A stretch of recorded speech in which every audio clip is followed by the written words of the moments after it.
Everyone, আসসালামু আলাইকুম সকলকে। তোমাদের সবাইকে আমাদের নতুন একটা লেকচারে স্বাগতম। তো ভাইয়া, আজকে হচ্ছে আমরা তোমাদের রিসেন্টলি যে উইকলি এক্সামটা হয়ে গেছে সেটার কেমিস্ট্রি পার্টের সলিউশন নিয়ে আলোচনা করব। ওকে। সো মোটামুটি সব ব্রাঞ্চে আমি প্রশ্ন দেখলাম, কয়েকটা ব্রাঞ্চের প্রশ্ন দেখলাম যে মোটামুটি একই রকম একই ধাঁচের প্রশ্ন হয়েছে। সো তুমি যদি একটা ব্রাঞ্চের প্রশ্ন খুব সুন্দর করে সলভ করো তাহলে আশা করি ইনশাল্লাহ কোনো সমস্যা থাকবে না। ওকে। সো আমি যদি ফার্মগেট ব্রাঞ্চের প্রশ্নটা একটু অ্যানালাইসিস করার চেষ্টা করি, এখান থেকে কেমিস্ট্রি পার্টে যে প্রশ্নগুলো হয়েছে সেটার এমসিকিউ গুলো যথেষ্ট ইজি ছিল, যথেষ্টই সহজ ছিল। তোমরা যারা হচ্ছে প্র্যাকটিস বুক বলো বা কনসেপ্ট বুক বলো এগুলো যারা পড়ছো তারা খুব ইজিলি এটা পারছো। আর রিটেন পার্টটা স্ট্যান্ডার্ড ছিল, হ্যাঁ, কঠিন বলবো না, মিডিয়াম তুমি বলতে পারো। অর্থাৎ তোমার যদি খুব ভালো বেসিক থাকে, বইয়ের সম্পর্কে খুব ভালো আইডিয়া থাকে, তাহলে তুমি রিটেন পার্টে ভালো মার্ক তুলতে পারবা। তবে মেইন এক্সামে আসার মতোই প্রশ্ন করা হয়েছে, খুব কঠিন কোনো প্রশ্ন এখানে করা হয় নাই। তো যা যা প্রশ্ন করা হয়েছে চলো আমরা সেগুলো একটু দেখার চেষ্টা করি।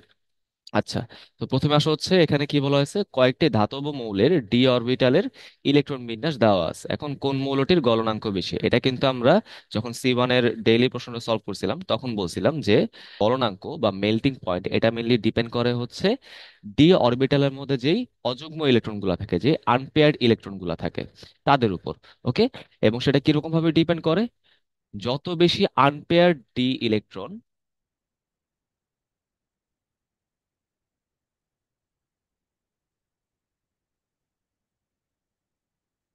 যত বেশি আনপেয়ার ডি ডি ইলেকট্রন তত বেশি সেটার মেল্টিং পয়েন্ট হয়। ওকে, এটা কিন্তু আমরা মোটামুটি দেখছি। আচ্ছা, তাহলে আমরা খুব সুন্দর মতোই বুঝতে পারলাম যে আমি ইলেকট্রন বিন্যাসে মেনলি ডি অরবিটালে ইলেকট্রন বিন্যাস দেখব, এবং সেখানে আমরা দেখব কতগুলো আনপেয়ার্ড ইলেকট্রন আছে। যত বেশি আনপেয়ার্ড ইলেকট্রন তত বেশি হচ্ছে তার মেল্টিং পয়েন্ট হবে। এটুক তো আশা করি আমরা ক্লিয়ার হতে পারলাম। আচ্ছা, দেখি এবার অপশনগুলো দেখি। প্রথম যেই অপশনটা দেওয়া আছে সেখানে দেখো জাস্ট একটা হচ্ছে আমাদের আনপেয়ার্ড ইলেকট্রন, তাই না? আচ্ছা, গেল। সেকেন্ড অপশনে কি আছে, এখানে চারটা আনপেয়ার্ড ইলেকট্রন আছে, তাই না? এরকম বিষয়টা। আচ্ছা, থার্ড অপশনে কি আছে দেখো তো, দুইটা আনপেয়ার্ড ইলেকট্রন আছে, মাত্র দুইটা। এবং ফোর্থ অপশনে দেখো হচ্ছে তিনটা আনপেয়ার্ড ইলেকট্রন আছে। তাহলে বলো সবচেয়ে বেশি কোথায় আছে? নিশ্চয়ই সবচেয়ে বেশি হচ্ছে অপশন বি তে, তারপর হচ্ছে ডি, তারপর হচ্ছে সি, লাস্টে হচ্ছে এ। তো আশা করি তোমরা বুঝতে পারলা এটা উত্তর কি হবে, অপশন বি। ওকে। আচ্ছা, তো চলো আমরা আগাই। এখানে কি বলেছে, সর্বোচ্চ আয়নীকরণ শক্তি সম্পন্ন অভিজাত গ্যাস কোনটা। এখন অভিজাত গ্যাস কোথায় আছে, নিশ্চয়ই গ্রুপ 18 আছে, তাই না? সো গ্রুপ 18 মৌলগুলো কিরকম থাকে আমি একটু লিখে দিই।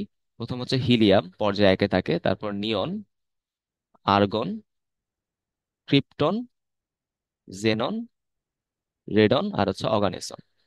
আচ্ছা, এবং এটাও আমরা জানি একই গ্রুপে যতই আমরা উপর থেকে নিচে আসব আমাদের আয়নীকরণ শক্তি কি হবে বলো তো, কমতে থাকবে না? কমতে থাকবে, কারণ আকার বড় হইতে থাকে। যত বেশি, কারণ আকার বড় হইতে থাকে, এবং পারমাণবিক আকার যত বড় হয় বাইরের শেল থেকে নিউক্লিয়াসের দূরত্ব তত বেশি হয়, যার ফলে ইলেকট্রন বের করা তত সহজ হয়ে যায়। যেহেতু উপর থেকে নিচে আসায় আয়নীকরণ শক্তির মানটা কমতে থাকে, হ্যাঁ, আয়নীকরণ শক্তির মান যেহেতু কমতে থাকে তাহলে উপরে যে আছে তার আয়নীকরণ শক্তি সবচেয়ে বেশি হবে, তাই না? সেটাই তো আমাকে বের করতে বলছে, সর্বোচ্চ কোনটা হবে। এখানে যেহেতু উপরে হিলিয়াম আছে, তো আমাদের কি হবে, এখানে হিলিয়াম হবে। তাও আমি সিরিয়ালটা তোমাদের একটু লিখে দিই। অপশন যেহেতু চারটাই গ্যাস আছে, আমি চারটা গ্যাস দিয়ে তোমাদের দেখাই দিই। সবচেয়ে বেশি হচ্ছে হিলিয়াম, তারপর তো নিয়ন, নিয়ন তো নাই, তারপর হচ্ছে আর্গন, দেন হচ্ছে আমাদের ক্রিপ্টন, আর লাস্টে হচ্ছে আমাদের জেনন। তো আশা করি ভাই এই জিনিসটা তোমরা বুঝতে পারলা। তাহলে উত্তর হচ্ছে অপশন ডি। চলো আগাই। দেখো কি বলা হয়েছে, নিচের কোন মৌলের প্রকৃতি বাকিগুলো থেকে ভিন্ন, এটা আমি কিভাবে নির্ধারণ করতে পারি। আমি খুব সুন্দর করে ইলেকট্রন বিন্যাসটা খেয়াল করে দেখি। প্রথম যে অপশনটা আছে সেখানে একটু খেয়াল করে দেখি যে কি দেওয়া আছে, 4:3D10, তাই না? তার মানে এটা স্ট্রাকচারটা হচ্ছে এরকম যে N-1D এবং NS। তাহলে বলো এটা কোন ব্লকের মধ্যে অন্তর্ভুক্ত হবে, নিশ্চয়ই ডি ব্লকের মধ্যে, তাই না? এটা কিন্তু ডি ব্লক মৌলের মধ্যে অন্তর্ভুক্ত হইলো। বোঝা গেল? তার মানে বুঝলাম। এরপর হচ্ছে পরেরটা, সেটা আমি কি দেখতে পারতেছি, সেম জিনিস, NS পাচ্ছি, তার আগে কিন্তু আমরা N-1D পাচ্ছি, তাই তো? N-1D পাচ্ছি, এবং এনএস পাচ্ছি, তার মানে এটাও কি হবে, এটাও কিন্তু ডি ব্লক মৌল হবে। এখন তোমাদের মনে কিন্তু একটা প্রশ্ন আছে, যেটা তোমরা অনেকে আমাকে বলছো যে ভাই এখানে তো তার আগে এফ অরবিটালটাও আছে, তাই না? তো এটা তো আমরা স্ট্রাকচারটা অনেকটা এরকম হয়ে গেল যে n-2f, n-1d এবং হচ্ছে এনএস। এটা তো ভাই এফ ব্লকের সাথে মিলতেছে, তাহলে এটা কি এ ব্লক মৌল হবে? উত্তর হচ্ছে না। কেন? কারণ আমরা কি দেখছিলাম, এফ ব্লক মৌল হওয়ার জন্য ডি অরবিটালের মধ্যে হয় জিরোটা অথবা একটা অথবা দুইটা ইলেকট্রন থাকতে হয়। যদি এরকম কন্ডিশন মানে তখন সেটা এ ব্লক হয়, আদারওয়াইজ কিন্তু হয় না। দেখো এখানে কিন্তু ডি এর মধ্যে 10টা ইলেকট্রন আছে, তার মানে এটা কিন্তু এ ব্লক হওয়ার কোনো চান্স নাই। বুঝতে পারলাম? আচ্ছা, এবার হচ্ছে সি এর মধ্যে, সেখানে কি দেওয়া আছে, 2s2 2p1, তাই তো? তার মানে এটা কার সাথে মিললো? এনএস এনপির সাথে মিললো। এটা কার, কোন ব্লকের ইলেকট্রন বিন্যাস বলো? পি ব্লকের। লাস্টে দেখো 5s2 4d10, তাহলে এটা কিন্তু আবার সেম n-1d এনএস এর সাথে মিললো, তার মানে এইটা হচ্ছে ডি ব্লক মৌল। তাহলে অড ওয়ান আউট কোনটা? নিশ্চয়ই পি ব্লকের মৌল যেটা। তাহলে এখানে উত্তর হচ্ছে অপশন সি। বুঝলাম, চলো আগাই। চলে আসো পরবর্তী প্রশ্নে। কোন পর্যায়ভিত্তিক ধর্মের কোনো শ্রেণীগত পরিবর্তন পরিলক্ষিত হয় না? অর্থাৎ একই শ্রেণীতে যার কোনো বা একই গ্রুপে যার কোনো পরিবর্তন হবে না, সেটা একটু দেখার চেষ্টা করি। ওকে, প্রথমে কি দেওয়া আছে আমাদের? ধাতব ধর্ম, তাই না? আচ্ছা, একটু খেয়াল করে দেখো, যদি আমরা আসি এরকম ভাবে, একই গ্রুপের বা একই শ্রেণীতে উপর থেকে নিচে আসলে ধাতব ধর্ম কি পরিবর্তন হয়? তোমরা আমাকে বলো তো। উত্তর হচ্ছে হ্যাঁ, কারণ বাম থেকে ডানে গেলে ধাতব ধর্ম হ্রাস পায় এবং উপর থেকে নিচে আসলে ধাতব ধর্ম বৃদ্ধি পায়। ওকে, তাহলে এটা তো আমাদের পরিবর্তন হয়ে গেল, এটা উত্তর হইতে পারে না। জারণ ক্ষমতা, এটার কি পরিবর্তন হয়? উত্তর হচ্ছে হ্যাঁ, কারণ বাম থেকে ডানে গেলে জারণ ক্ষমতা বৃদ্ধি পায়, তাহলে উপর থেকে নিচে আসলে জারণ ক্ষমতা হ্রাস পাবে, তাহলে এটাও পরিবর্তন হচ্ছে, তাহলে এটাও বাদ। অপশন ডিতে দেখো তো, তড়িৎ ঋণাত্মকতা, এটা তো অবভিয়াসলি পরিবর্তিত হবে। বাম থেকে ডানে গেলে বৃদ্ধি পায়, উপর থেকে নিচে আসলে কিন্তু আমাদের ইলেকট্রোনেগেটিভিটি বা তড়িৎ ঋণাত্মকতা হ্রাস পাবে। তাহলে কোনটার পরিবর্তন হবে না ভাইয়া? যোজ্যতার কিন্তু পরিবর্তন হয় না, তার মানে এখানে যোজ্যতার বা ভ্যালেন্সির কোনো পরিবর্তন হয় না। বুঝতে পারলাম? যেমন ধরো, আমি যদি তোমাকে গ্রুপ ওয়ানের কথা বলি, গ্রুপ ওয়ানে যতগুলা মৌল আছে সবার যোজনে কিন্তু এক, হ্যাঁ, সবার ভ্যালেন্সি হচ্ছে এক হয়। তার মানে গ্রুপগত ভাবে বা শ্রেণীগত ভাবে যোজ্যতার বা যোজনের কোনো পরিবর্তন হয় না, তাই উত্তর হচ্ছে অপশন সি। চলো আগাই। এখানে কি বলা হয়েছে যে ম্যাঙ্গানিজ ধাতুর অস্থিতিশীল জারণ মান কোনটা? এখন ভাই আমি কিভাবে অস্থিতিশীল জারণ মান বের করতে পারি? এটা আসলে ভাই অঙ্ক করে বের করা সম্ভব না। তো তোমাদের বইয়ে হচ্ছে, যখন তোমরা হচ্ছে অবস্থান্ত ধাতুর পড়াশোনাগুলো করো, সেখানে বলা হয়েছে কি যে অবস্থান্ত ধাতুগুলো কি থাকে, পরিবর্তনশীল জারণ মান থাকে। সে কথাটার পরে হচ্ছে বেশ কিছু ধাতুর বিভিন্ন জারণ মানটা লেখা। সেগুলোর মধ্যে যেগুলো হচ্ছে ব্রাকেটে লেখা আছে সেগুলো হচ্ছে অস্থিতিশীল, এবং যেগুলো হচ্ছে বোল্ড হরফে লেখা আছে, বোল্ড কালিতে লেখা আছে, সেগুলো হচ্ছে স্থিতিশীল। বুঝতে পারলাম? যেমন ধরো, ম্যাঙ্গানিজের ক্ষেত্রে আমাদের অস্থিতিশীল জারণ মান হচ্ছে +3 এবং +6। ওকে, তাহলে বাকি যেগুলো আছে +2 +4 +7, এগুলো হচ্ছে স্টেবল বা স্থিতিশীল জারণ মান। ওকে, তাহলে এখানে উত্তর উত্তর হচ্ছে অপশন এ। হ্যাঁ, এটা কিন্তু আমরা অঙ্ক করে বা বেসিক দিয়ে এটা নির্ধারণ করতে পারবো না, এটার জন্য অবশ্যই আমাদের বইয়ের জ্ঞানটা জানা থাকা দরকার। চলো আগাই। চলে আসো পরের প্রশ্নে। এস ব্লকের ক্যাটায়ন সমূহ কি ধরনের চুম্বকত্ব প্রদর্শন করে? আচ্ছা, খেয়াল করে দেখো যে এস ব্লকের মধ্যে কে কে আছে, গ্রুপ ওয়ান এবং গ্রুপ টু। এখন তুমি ইলেকট্রন বিন্যাস করে দেখবা, গ্রুপ ওয়ান এবং টু এ যেসব মৌল আছে তাদের হয় ডি অরবিটালটা একবারই ফাঁকা, D0, অথবা ডি অরবিটালটা একবারে কমপ্লিট, D10। বুঝতে পারলাম?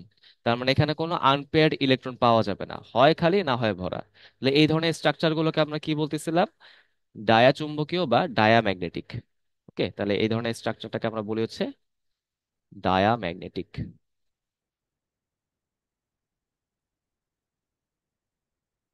এখন এখানে একটু সমস্যা কি জানো? সমস্যা হচ্ছে তোমাদের গুহ স্যারের বইয়ের মধ্যে এবং তোমাদের কনসেপ্ট বইয়ের মধ্যে লেখা যে গ্রুপ ওয়ানের গুলো হচ্ছে প্যারাম্যাগনেটিক এবং গ্রুপ টু এর গুলো হচ্ছে ডায়াম্যাগনেটিক। আসলে কথাটা কিন্তু ঠিক না। গ্রুপ ওয়ান এবং টু সবাই কিন্তু আমাদের ডায়াম্যাগনেটিক, মেনলি ম্যাগনেটিজম ডিপেন্ড করে ডি অরবিটালের আনপেয়ার্ড ইলেকট্রনের উপর। ঠিক আছে, তাহলে তোর হচ্ছে আমাদের অপশন ডি। চলো আগাই। পর্যায় সারণীতে চতুর্থ পিরিয়ড মানে চতুর্থ পর্যায়ের 2A গ্রুপ মানে কত নম্বর গ্রুপ আমাকে বলো তো? নিশ্চয়ই দ্বিতীয় গ্রুপ, তার মানে গ্রুপ নাম্বার 2 এর এখানে কথা বলা হচ্ছে।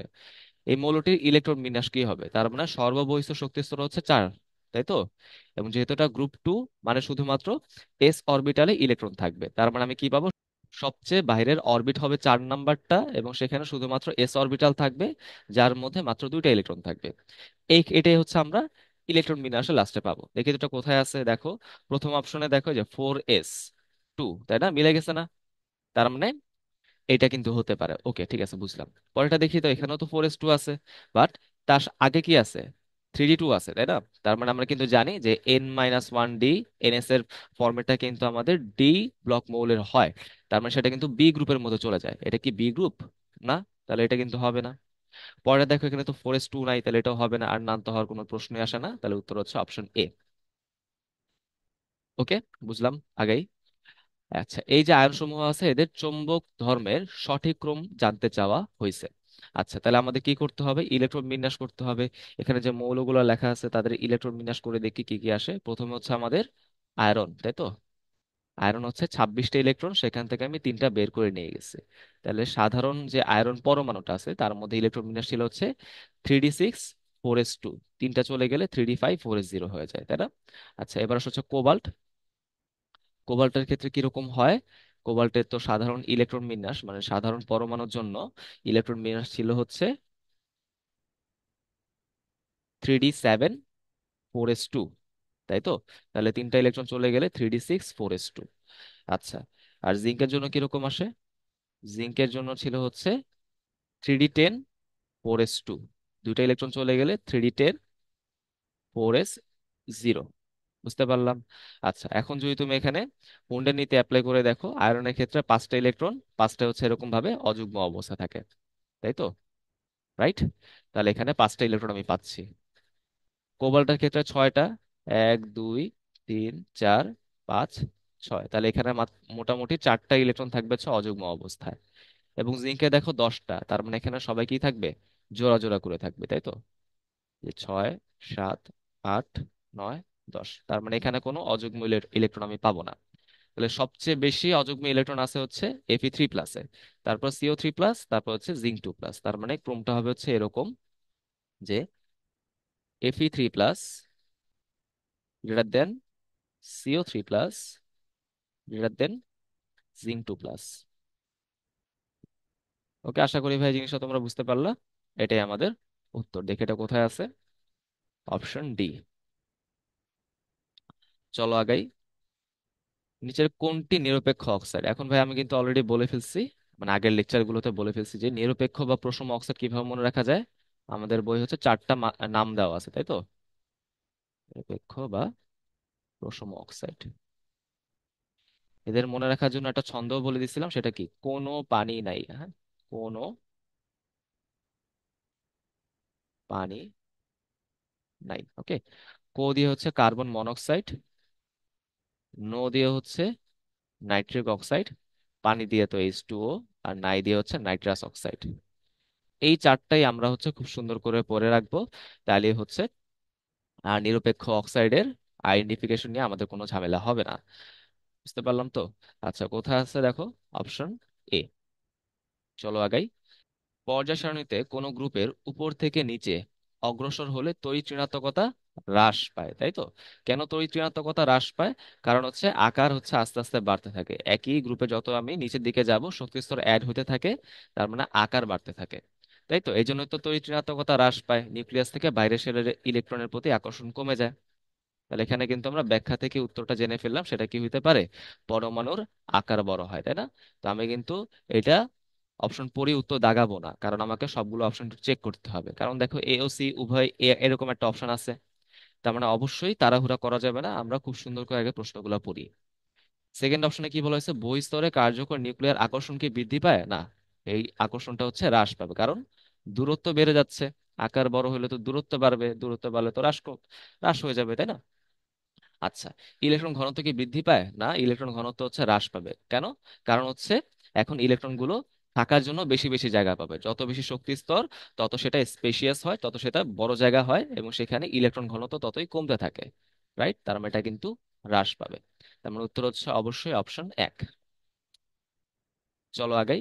চলে আসি পরের প্রশ্নে। দেখো এরকম একটা জটিল আয়ন এখানে দেওয়া আছে, বলছে এটার আকৃতি কিরকম হবে। এটার আকৃতি কিন্তু সংকরণের জন্য যে আমরা যে ফরম্যাটটা পড়ছি, যে ফর্মুলাটা পড়ছি, সেটা দিয়ে কিন্তু খুব ইজিলি ডিটারমাইন করে ফেলতে পারি। আচ্ছা, তো এখানে আমাদের সংকরণের জন্য কি একটা হাফের সূত্র আমরা পড়ছিলাম না এইচ এর মান বের করার জন্য, রাইট? এখন জটিল আয়নের জন্য সেই সূত্রটা আরো ইজিয়ার। কিভাবে ইজিয়ার? এই এইচ এর মানটা হবে তার সন্নিবেশ সংখ্যা বা কোঅর্ডিনেশন নাম্বারের সমান,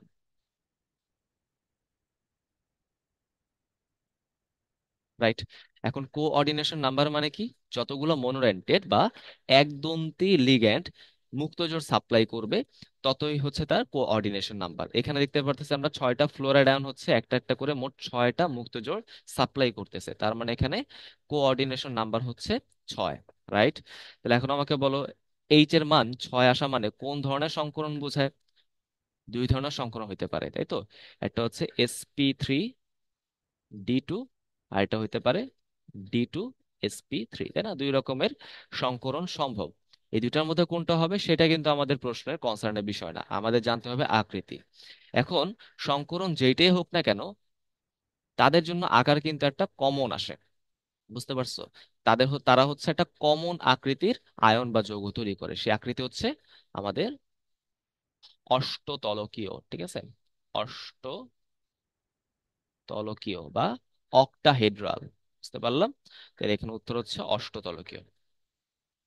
গেল। চলো আগাই।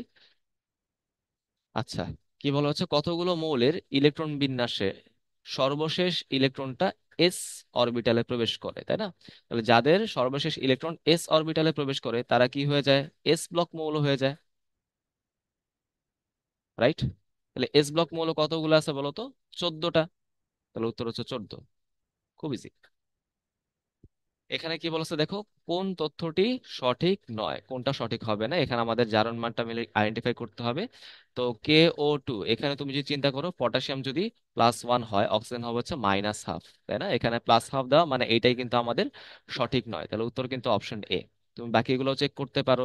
সোডিয়াম যদি +1 হয়, এখানে অক্সিজেন হবে -1, -1 ঠিক আছে। আচ্ছা, OF2, এখানে ফ্লোরিন হচ্ছে -1 করে, তাহলে অক্সিজেন হচ্ছে +2, এইটাও ঠিক আছে। ওকে, Cl2, এখানে অক্সিজেন মানে ক্লোরিন হচ্ছে +1 করে, তাই তো? তাহলে অক্সিজেন হচ্ছে আমাদের -2, তার মানে এটাও ঠিক আছে, তাহলে উত্তর হচ্ছে অপশন এ। চলে আসো পরের প্রশ্নে। কি বলা হচ্ছে, ডি ব্লকে প্রথম মৌল আসলে কোনটা, রাইট? যেখান থেকে ডি ব্লক শুরু হলো, কোথেকে শুরু হয়েছে বলতো? স্ক্যান্ডিয়াম থেকে, তাই তো, 21 থেকে। যদি বলতো প্রথম অবস্থান্তর মৌল কোনটা, তখন তুমি বলতাম হচ্ছে টাইটেনিয়াম, বুঝতে পারছো? বাট এখানে তো কি বলছে, ডি ব্লক মৌল কোনটা হবে? তাহলে উত্তর হচ্ছে স্ক্যান্ডিয়াম। চলো আগাই। আচ্ছা, কি বলা হচ্ছে দেখো, যে নিচের কোনটি আয়নিক ব্যাসার্ধের সঠিক ক্রম নির্দেশ করবে? একটু খেয়াল করে দেখো, এই ধরনের প্রশ্নগুলো আমরা হচ্ছে একটা ইমাজিনারি পর্যায় সারণী চিন্তা করব, দেন হচ্ছে আমরা সিদ্ধান্ত নিব। দেখো, বেরিলিয়াম কোথায় আছে ভাইয়া বলো তো? দ্বিতীয় পর্যায়ে, দ্বিতীয় গ্রুপে আছে, তাই না? আর ফ্লোরিন আর নাইট্রোজেন কোথায় আছে? নাইট্রোজেন আছে হচ্ছে তোমার দ্বিতীয় পর্যায়ে গ্রুপ 15-তে, ফ্লোরিন আছে দ্বিতীয় পর্যায়ে গ্রুপ 17-তে, তাই না? এরকম বিষয়টা। তাহলে এখন খেয়াল করে দেখো, এখানে কিন্তু আমাদের অবশ্যই পরমাণুর কথা বলে নাই, বুঝতে পারলাম? এখানে কিন্তু আয়নের কথা বলছে, রাইট? আচ্ছা, তো আয়নের ক্ষেত্রে কি হবে মনে রাখতে হবে, অবশ্যই একই পর্যায়ের মৌলগুলোর ক্ষেত্রে অ্যানায়নের আকার ক্যাটায়ন থেকে বড় হয়, রাইট? অ্যানায়নের আকার কিন্তু ক্যাটায়ন থেকে বড় হবে। এবং যেসব অ্যানায়নগুলো আমি পাবো তাদের ক্ষেত্রে আবার চার্জের মান যার যত বেশি, তার আকার তত বেশি হয়, বুঝতে পারলাম? এরকম বিষয়টা। তাহলে এখানে দেখো, বেরিলিয়াম তৈরি করে বেরিলিয়াম 2+, নাইট্রোজেন তৈরি করেছে N3-, ফ্লোরিন তৈরি করেছে F-। তাহলে এখানে ক্যাটায়ন হচ্ছে বেরিলিয়াম 2+, তাহলে ও হচ্ছে সবার থেকে ছোট হবে। আর বাকিগুলো কি হবে? বেরিলিয়াম থেকে বড় হবে, ওকে। এখন এদের মধ্যে দেখা যাচ্ছে কি, একটা হচ্ছে 3-, আর এটা হচ্ছে 1-। তাহলে চার্জ কোনটার বেশি হবে? 3-, তাহলে এটার আকার সবচেয়ে বড় হবে।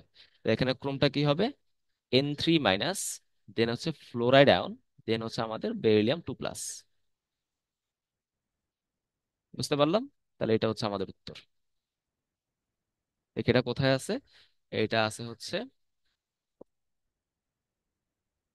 এই যে অপশন বি। চলো আগাই। গ্রুপ একের সর্বোচ্চ গলনাঙ্ক বিশিষ্ট ধাতু কোনটি?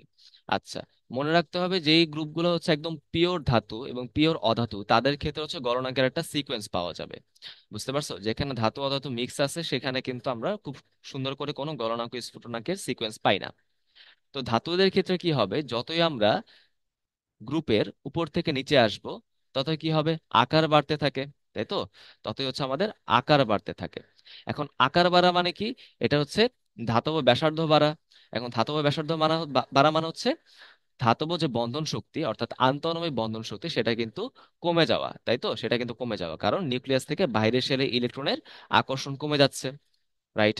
এবং আমরা জানি গলনাঙ্ক স্ফুটনাঙ্ক কিন্তু অবশ্যই আন্তঃআণবিক আকর্ষণ শক্তির উপর ডিপেন্ড করে। যেহেতু এখানে আন্তঃআণবিক আণবিক আকর্ষণ শক্তি অর্থাৎ ধাতব বন্ধন শক্তি সেটা কমে গেল, তাহলে এখানে নিশ্চয়ই বন্ধনগুলো ভাঙা ইজিয়ার হবে, তাই তো? তার মানে যত আমি উপর থেকে নিচে আসবো আমার কিন্তু মেল্টিং পয়েন্টটা কমতে থাকবে। বুঝতে পারলাম? একটু কি আমাদের জন্য ক্লিয়ার? তাহলে এটা হচ্ছে আমাদের ধাতুর জন্য কথাটা, রাইট? আচ্ছা, একই সাথে আমি একটু অধাতুর কথাটাও বলে দিই, কারণ অধাতুর প্রশ্ন সামনে আমাদের আসছে। অধাতুর ক্ষেত্রে কি হয়, যতই আমার উপর থেকে নিচে আসবো এখানে কিন্তু আকার বাড়তে থাকে, ওকে সমস্যা নাই। বাট আকারের সাথে সাথে কিন্তু এখানে ভ্যান্ডার ওয়ালস বলও কিন্তু বাড়তে থাকে। বুঝতে পারছো? এটা তো তোমার ধাতু না যে ধাতব বন্ধন হচ্ছে আন্তঃআণবিক আকর্ষণ শক্তি হিসেবে কাজ করবে, না, এটা তো অধাতু। অধাতুর ক্ষেত্রে কি হবে, দুর্বল ভ্যান্ডার ওয়ালস বল হচ্ছে কাজ করবে। এখন আকারগুলো যত বড় হবে সেখানে ভ্যান্ডার ওয়ালস বল হচ্ছে তত বেশি কাজ করবে, বুঝছো? কারণ হচ্ছে এখানে পরমাণুগুলো কাছাকাছি থাকবে, যত কাছাকাছি তত বেশি আকর্ষণ, তাই না? তো যত বেশি আকর্ষণ তত বেশি আন্তঃআণবিক আকর্ষণ শক্তি, তত বেশি আন্তঃআণবিক বন্ধন শক্তি থাকবে। যত বেশি আন্তঃআণবিক বন্ধন শক্তি সেগুলোকে ভাঙতে তত কষ্ট করা লাগবে, যার ফলে তার মেল্টিং পয়েন্ট কিন্তু বেড়ে যায়। বুঝতে পারলাম? সো ধাতু এবং অধাতুকে কিন্তু একসাথে তুলনা করা সম্ভব হচ্ছে না। ধাতুর ক্ষেত্রে হচ্ছে আকার বৃদ্ধির সাথে সাথে মেল্টিং পয়েন্ট কমতে থাকে, অধাতুর ক্ষেত্রে আকার বৃদ্ধির সাথে সাথে মেল্টিং পয়েন্ট বাড়তে থাকে। ওকে, আচ্ছা যাই হোক, ওটা কোনো সমস্যা না। এবার এখানে যে পরমাণুগুলো আছে, এখানে যে ধাতুগুলো আছে তাদের একটু তুলনা করে দেখি। সবাই এখানে গ্রুপ ওয়ানে আছে, কিভাবে আমরা পড়ছিলাম বলতো দেখি। লি, না, কে, রুবি, সাজাবে, ফ্রান্সে, তাই না? এখানে কে কে আছে? লিথিয়াম, পটাশিয়াম, সোডিয়াম আর হচ্ছে সিজিয়াম। তাহলে এদের সিরিয়ালটা করো। যতই আমি উপর থেকে নিচে আসব ততই কিন্তু আমাদের গলনাঙ্ক কমতে থাকবে। তাহলে সবচেয়ে বেশি গলনাঙ্ক হবে হচ্ছে লিথিয়ামের, তারপর সোডিয়াম, তারপর হচ্ছে পটাশিয়াম, আর লাস্টে হচ্ছে আমাদের সিজিয়াম। ওকে ভাইয়া, বিষয়টা কি বুঝতে পারলাম? আশা করি তোমরা বুঝতে পারছো। তাহলে এখানে উত্তর হচ্ছে, যেহেতু সর্বোচ্চ কথা বলছে, তাহলে উত্তর হচ্ছে লিথিয়াম। চলো আগাই। আচ্ছা, চলে আসলো হচ্ছে আমাদের রিটেন পার্টটা। সো রিটেন পার্টটা একটু ট্রিকি হয়েছে, আমরা একটু খেয়াল করে দেখি। এখানে কি বলছে যে ইলেকট্রন বিন্যাস প্রদর্শন পূর্বক নিচের মৌলগুলোর পর্যায় সারণীতে অবস্থান নির্ণয় করো। এখন আমাদের প্রত্যেকটা মৌলের কিন্তু এখানে ইলেকট্রন বিন্যাস করতে হবে। সো যেগুলো হচ্ছে ছোট ছোট সংখ্যা বা যেগুলো আমরা পারি, যেমন ধরো ফ্লোরিন আর ভ্যানাডিয়াম, এগুলো তো কোনো সমস্যা নাই। সমস্যা হচ্ছে যখন সংখ্যাগুলো বড় চলে আসবে, যেমন ধরো এখানে ওলফ্রাম বা টাংস্টেনের কথা বলা, সিলভারের কথা বলা, রোডিয়ামের কথা বলা। এই ক্ষেত্রে আমরা কি করি, আহ্বান নীতির একটু ভেজাল লাগাই ফেলি। আমরা যে হচ্ছে এরকম ভাবে তীর চিহ্ন দিয়ে দিয়ে একটা ছক পড়ছিলাম না, একটা ফ্লো চার্ট পড়ছিলাম, তাই তো? ওভাবে দিয়ে করলে অবশ্যই হবে, বাট এইভাবে করতে অনেকে কমপ্লেন করছে যে ভাই এইভাবে করতে গেলে আমি মিলাইতে পারি না, তাই তো? লাস্টের দিক দিয়ে হচ্ছে একটু ভেজাল লেগে যায়, একে তো এক্সাম হলে প্রেশার। সো এর জন্য হচ্ছে তোমাদের বইয়ে আরেকটা চার্টের উল্লেখ আছে যেটা আমরা অনেক সময় স্কিপ করে যাই। সেই চার্টটা আমাদের জন্য কিন্তু ইম্প্যাক্টফুল হইতে পারে। সো সেই চার্টটা হচ্ছে আমি তোমাদের লিখে দিচ্ছি। তো আশা করি তোমরা এটা মনে রাখতে পারবা। কিভাবে তুমি চার্টটা মনে রাখতে পারো দেখো, আমি লিখে দিই যে এস এস, পিএস পিএস, তারপর আসো DPS DPS,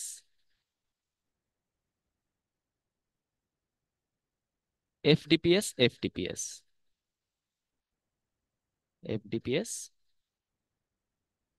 FDPS. Okay, then তুমি কি করবা, এখানে সিরিয়াল বাই 1 2 3 4 বসাও। তো প্রথম হচ্ছে 1s, 1s এর পর আসে হচ্ছে 2s এবং 2p, দেন 3s, 3p, দেন 3 এর মধ্যে ডি আছে, ডিটা খোঁজো, এই যে ডি এখানে। দেন হচ্ছে আমাদের 4s, 4p, তারপর কি 4d এবং 4f, তাই তো? এসপিডিএফ এভাবে তুমি খুঁজতে থাকবা।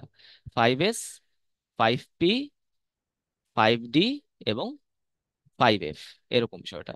6s, 6p, 6d এবং 6F টা এখানে নাই, ওটা ধরো হচ্ছে পরের ছন্দে চলে চলে আসবে, ওটা আমাদের দেখার বিষয় না, এই পর্যন্ত জানলে আসলে হয়। তারপর হচ্ছে 7S, এটা হচ্ছে আমাদের 7P, আর এখানে হচ্ছে আমাদের 8S। তো বুঝতেই পারতেছো ভাই এখানে সিরিয়ালটা কিরকম হবে, সবার আগে ইলেকট্রন যাবে হচ্ছে 1S এ, দেন 2S, দেন 2P, এরকম ভাবে আগাতে থাকবে। ওকে, তো তোমাদের কাছে যদি এই সিরিয়ালটা ইজিয়ার মনে হয় যে SS, PS, PS, DPS, DPS, FDPS, FDPS, তাহলে তোমরা এইভাবে তুমি পড়তে পারো। ওকে, এইভাবে তুমি হচ্ছে ইলেকট্রনগুলো প্রবেশ করায় করায় দেখতে পারো, কোনো সমস্যা নাই। ঠিক আছে। আচ্ছা, এখন আহ, তুমি যদি চিন্তা করে দেখো যে আমি ধরে হচ্ছে এইভাবে ইলেকট্রন প্রবেশ করায় লিখবো, লেখার সময় কিন্তু অলওয়েজ সিরিয়ালটা মেনটেন করতে হবে। এই সিরিয়াল কিন্তু আমরা লিখতে পারি না। আমরা লিখবো কখন, কিভাবে? আমরা লিখবো হচ্ছে একের গুলা আগে, দেন 2, দেন 3, দেন 4। ঠিক আছে, ইলেকট্রন কিভাবে প্রবেশ করে সেটা অনুযায়ী কিন্তু আমরা লিখবো না, আমরা লিখবো হচ্ছে শক্তি স্তর অনুযায়ী। যেমন আমি যদি একটু ক্লিয়ার করি তোমাদের বলি, প্রথমে কি আছে? ফ্লোরিন। ওকে, তো ফ্লোরিনে কয়টা ইলেকট্রন বলো ভাইয়া? 9টা। তাহলে কি আসবে দেখো, এটা কোনো সমস্যা নেই আসলে, 1s2, 2s2, 2p5, হয়ে গেল 9টা। তাহলে এখন আমাকে বলো এটার পিরিয়ড কত হবে, পর্যায় কত হবে? সর্ববহিঃস্থ শক্তি স্তর হচ্ছে 2 নাম্বারটা। আর গ্রুপ কত হবে বলো তো এখানে? আর এখানে গ্রুপটা হচ্ছে, খেয়াল করে দেখো, যেহেতু এটা NSNP ফরম্যাটে আছে, সো আমি S এর ইলেকট্রন, P এর ইলেকট্রন সাথে 10 যোগ করব, সো 2+5+10, তাই তো? 2+5+10 = 17। তুমি যদি এটাকে আগের ফরম্যাটে লিখতে চাও তাহলে কি লিখবা? 7A, তাই তো? S আর P যোগ করে দিলেই হবে, সাথে A বসাই দিবা যেহেতু এটা পি ব্লক মৌল। আশা করি তোমরা এসব জানো। এবার হচ্ছে ভ্যানাডিয়াম। ভ্যানাডিয়াম কতগুলো বলছিলাম? 23টা। ইলেকট্রন বিন্যাস করো দেখো, 1s2, 2s2, 2p6, 3s2, 3p6, তাই না? এরপর কিন্তু 3D আছে, বাট ইলেকট্রনটা কি আগে 3D তে যাবে? না, দেখো ইলেকট্রন কিন্তু আগে যায় হচ্ছে 4s এ, দেন যাবে হচ্ছে 3D তে। ওকে, তাহলে তুমি 3D লিখবা আগে, বাট ইলেকট্রন প্রবেশ করাবা হচ্ছে 4s এ, তাহলে 4s2, রাইট? এবং 3D তে কয়টা হয়ে যাবে? এখানে তো অলরেডি 20টা হয়ে গেছে, তাহলে 3D তে হবে হচ্ছে 3টা।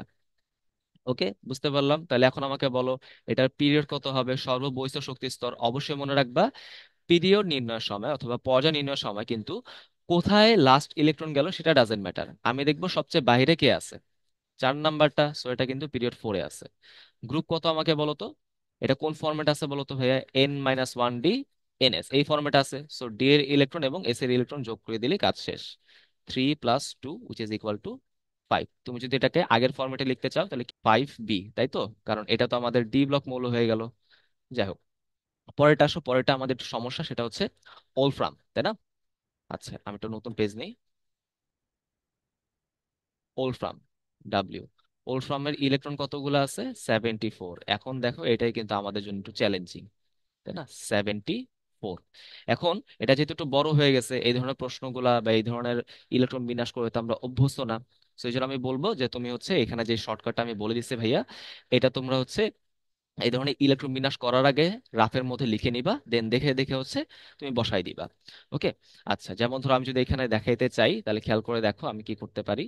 প্রথমে লিখবো হচ্ছে SS, দেন হচ্ছে PS, রাইট? SS, দেন হচ্ছে DPS, DPS, দেন হচ্ছে DPS, গেল। আচ্ছা, এরপর কিন্তু আরো প্রয়োজন আছে, এটা আমরা মেনলি দেখবো কতগুলো প্রয়োজন হয়।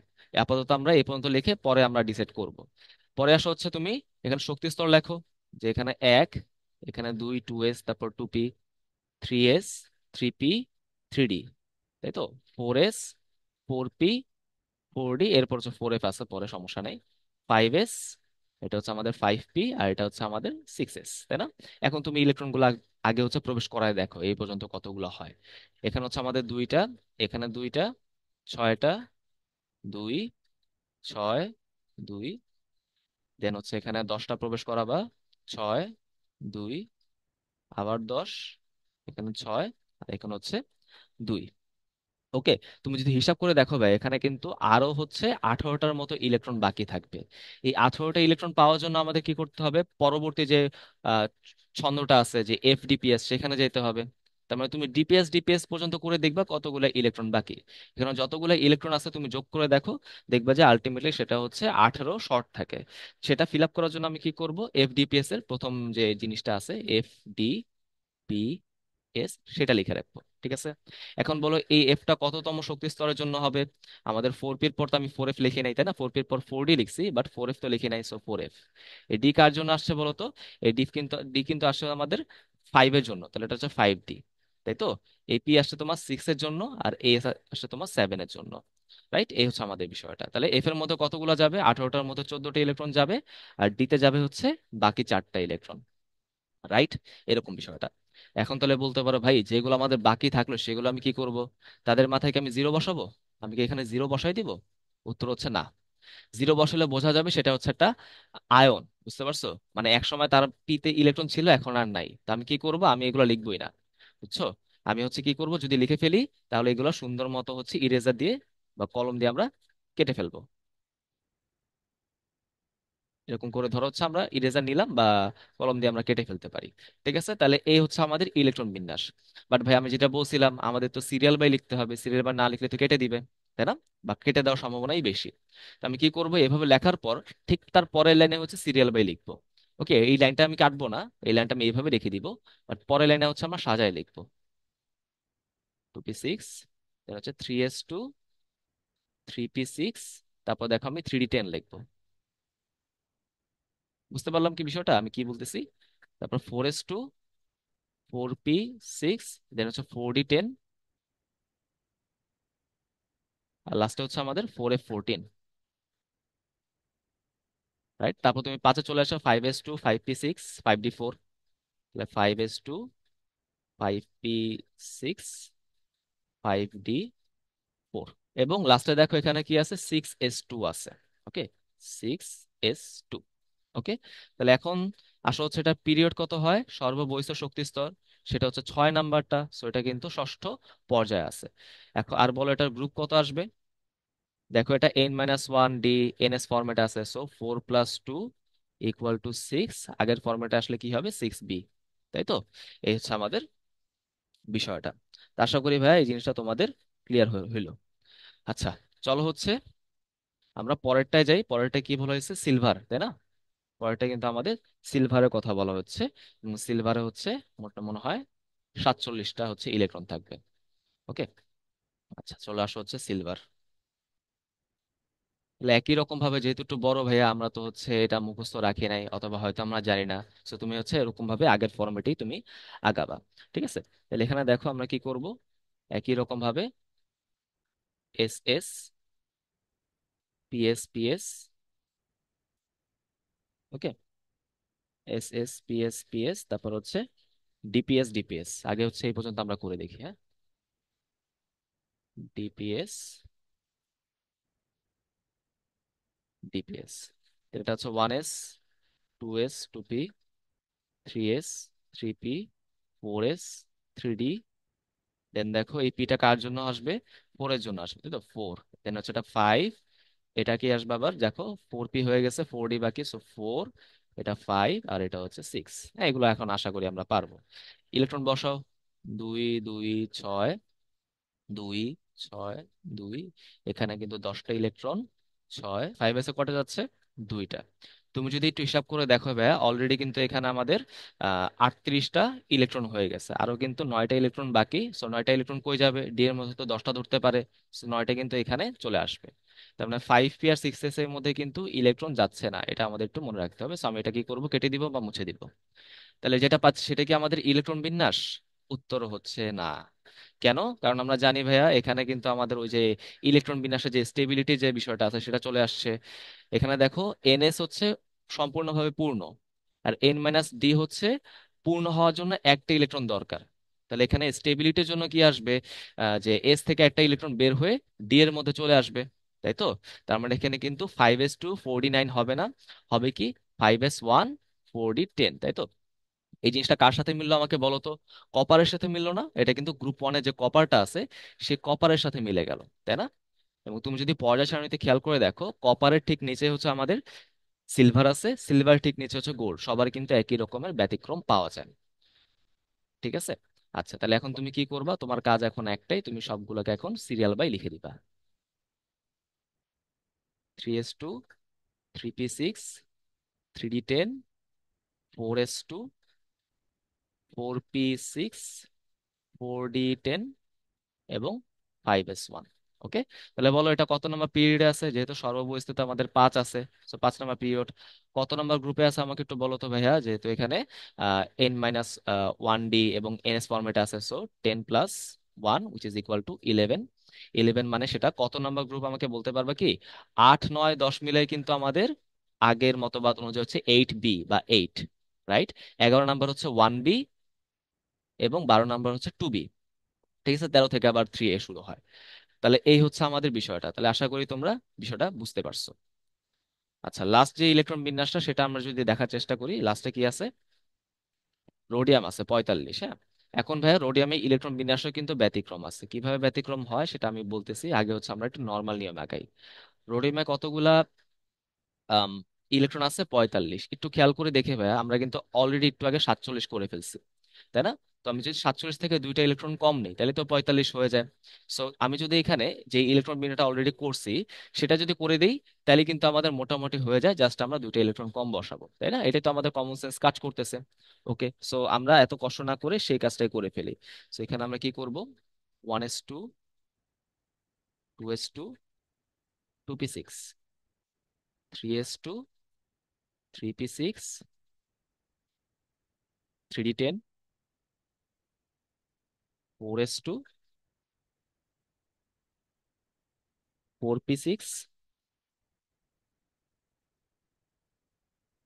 4d এবং 5s। হ্যাঁ, এটা আমি একটু সংখ্যাটা পরে বসাচ্ছি। দেখো এখানে কি হচ্ছিল, 5s1 এবং 4d10, মানে এখানে মোটামুটি 11টা ইলেকট্রন। আমার এখানে কয়টা ইলেকট্রন শর্ট আছে? 47 থেকে দুইটা ইলেকট্রন শর্ট আছে, তার মানে আমি দুইটা ইলেকট্রন কম বসাবো। এই হচ্ছে আমাদের বিষয়টা। খেয়াল করে দেখো, 47 ঠিক আগে যেটা 46, তার ইলেকট্রন বিন্যাস কিরকম হইতে পারে? সেখানেও তো আমাদের ইলেকট্রন বিন্যাস হবে 5s2 4d8, তাই তো? 5s2 4d8। তার আগেটা কি হবে তাহলে? 5s2 4d7, তাই না? তাহলে এখানে কিন্তু সেরকম হওয়া উচিত, 4d7 হবে, 5s2 হবে, তাই তো? এরকমই তো হওয়া উচিত, রাইট? বাট এখানে আমরা কি পেয়ে যাব? এখানেও কিন্তু একটা ব্যতিক্রম পেয়ে যাই। এই ব্যতিক্রমটা কিরকম হয় দেখো, এখানে এস থেকে, খেয়াল করে দেখো, এখানে এস থেকে একটা ইলেকট্রন চলে যাবে হচ্ছে ডি এর মধ্যে। তাহলে ইলেকট্রন বিন্যাস হয়ে যাবে হচ্ছে 5s1 এবং 4d8। বুঝতে পারলাম? এই হচ্ছে আমাদের বিষয়টা।